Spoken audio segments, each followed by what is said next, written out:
이번엔 두 번째 공통질문 순서입니다. 오늘 토론을 주최한 한국기자협회 김종필 대선토론위원회 기획단장이 직접 질문을 드릴 예정인데요. 각 후보들께서는 역시 질문을 잘 듣고 1분 이내로 답변해 주시면 되겠습니다. 김종필 단장님 질문해 주시죠. 예, 속간대신문 정치팀장 김종필입니다. 두 가지 질문을 드리겠습니다. 첫 번째는 미국 백악관 출입 기자단의 전설 헬렌 토머스 기자는 이렇게 말했습니다. 기자가 대통령에게 질문하지 않으면 대통령은 왕이 된다. 쌍방향 소통과 일방적 홍보는 엄연히 다릅니다. 역대 정부는 대부분 홍보에 치중해 왔습니다. 대통령이 당선되신다면 국민과의 소통의 관건은 언론과의 소통이라고 봅니다. 국민과의 소통을 위하여 언론과 어떻게 소통하실 건지 계획을 말씀해 주시면 좋겠습니다. 두 번째 질문은 대한민국 지방은 현재 소멸의 나락에 빠져 있습니다. 이를 구조적으로 개혁하기 위하여 지방분권 개혁에 대한 개헌에 대한 요구가 강렬합니다. 동시에 지방 언론은 지금 고사의 위기에 처해 있습니다. 참담한 지경입니다. 지방분권 또 풀뿌리 민주주의의 기초인 지방 언론의 활성화를 위한 지원 대책, 구체적으로 어떤 대안을 준비하고 계신지 말씀을 여쭙겠습니다. 네, 대통령이 되실 경우 국민, 언론과 어떻게 소통하실 예정이신지 첫 번째고요. 그다음에 지역 언론 발전 방안 이런 질문을 하셨습니다. 각 후보들은 1분 이내로 답변해 주시면 되겠습니다. 먼저 심상정 후보 답변해 주시죠.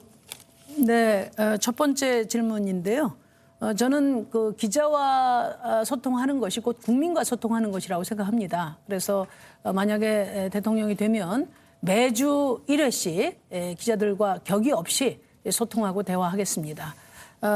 제가 자료를 보니까 김대중 노무현 전 대통령께서는 각각 150번의 기자회견과 브리핑을 하셨습니다. 우리 문재인 대통령님께서는 국민과의 대화 2번, 기자회견은 8번만 하셨습니다. 몹시 아쉽습니다.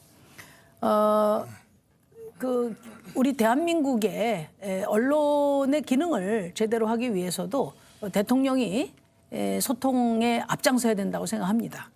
그다음에 두 번째는 지금 지역신문 문제인데요. 지역신문법이 다행히 일반법으로 개정이 됐습니다. 그래서 지역신문 기금 재원 확대와 지역신문 발전위원회 강화가 뒤따라야 된다고 생각하고요. 지역 언론 발전을 위해서 정부 광고 집행 기준을 정비하고 네. 국민께는 미디어 바우처를 지급하도록 하겠습니다. 알겠습니다. 수고하셨고요. 다음 안철수 후보 답변해 주시죠. 저는 문재인 정부에서 추진한 이 언론개혁중재법 이것만으로도 저는 낙제점을 줘야 된다고 생각합니다. 그리고 역대 대통령 중에 문 대통령이 가장 소통은 쌍방향 아닙니까? 소통을 하지 않고 일방적인 그런 홍보만 했다. 저는 그렇게 판단합니다. 그리고 포털의 횡포 정말로 심각합니다. 그래서 저는 포털의 뉴스 추천 기능을 없애고 단순 검색 방식, 그러니까 검색하면 거기에 관련된 기사들이 나오고 거기를 누르면 그 네이버나 다음 내부가 아니라 원래 그 오리지널 콘텐츠를 만든 사이트로 옮겨가게 해야 된다. 저는 그런 식으로 바꿔야지 제대로 인터넷 생태계가 유지될 수 있다는 생각입니다. 또한 지역 언론은 사실 지방 분권 그리고 또 풀뿌리 민주주의의 공공재 아닙니까?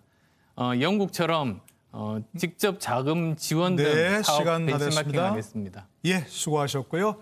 다음은 윤석열 후보 답변해 주시죠. 네, 저는 이 민주당 정권의 그 언론 정책은 뭐 낙제점이다라고 말씀을 드리고요.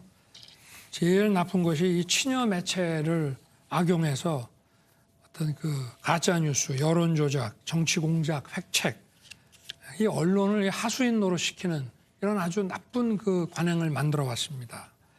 그래서 이제 전 세계 언론으로부터도 비판받는 이 언론중재법으로 또 반정부적인 비판 언론의 재갈 물리기를 이제 시도를 해왔는데요. 대통령은 언론에 자주 나와서 기자들로부터 귀찮지만 자주 질문을 받아야 되고 솔직하게 답을 해야 된다 생각합니다. 저도 우리 심상정 후보님과 마찬가지로 대통령의 취임을 하면 아마 특별한 일이 없으면 주 1회 정도씩은 기자들과 기탄 없이 이렇게 만나도록 하겠습니다. 그리고 네, 수고하셨습니다. 예. 마지막으로 이재명 후보 답변해 주시죠. 네. 민주주의 사회에서 소통의 중요성 또 언론의 중요성은 더 말할 나위가 없을 정도입니다. 당연히 일방적인 홍보가 아니라 서로 의견을 나누는 소통이 되어야 사실은 정부 운영에도 도움이 될 겁니다.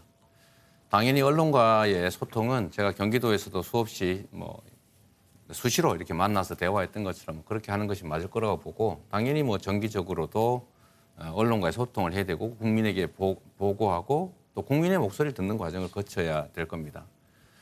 또 한 가지 지역 언론에 관해서는 저는 이제 바우처 제도를 도입해서 이제 구매를 할 수 있게 해주자라는 생각을 해봤습니다. 세 번째로 포털은 정말 심각한 문제인데 우리 안철수 후보께서 말씀하시는 뉴스 아웃링크 그러니까 반드시 언론사를 연결하게 하는 그 의무화 조항 그리고 뉴스 편집 금지법 이거 꼭 필요하다고 생각합니다. 네, 수고하셨습니다. 모든 후보들의 답변 들어봤고요.